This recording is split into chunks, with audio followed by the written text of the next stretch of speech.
Welcome! Today we're going to learn how to install your Brother HL-L2379DW on a USB connected computer.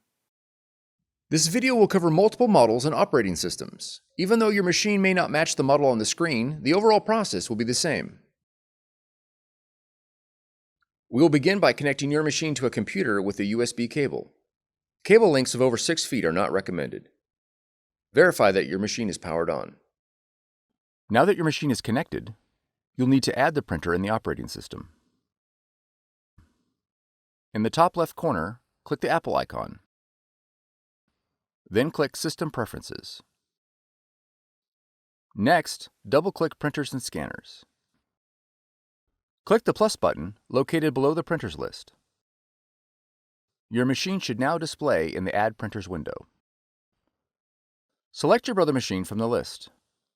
In the Use drop-down, verify that AirPrint has been selected. Then click Add.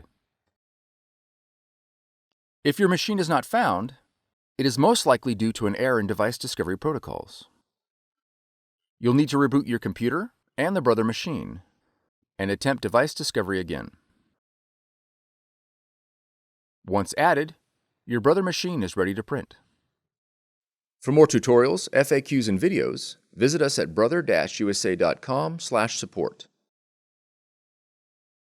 If you found this video helpful, be sure to subscribe. Thank you for choosing Brother.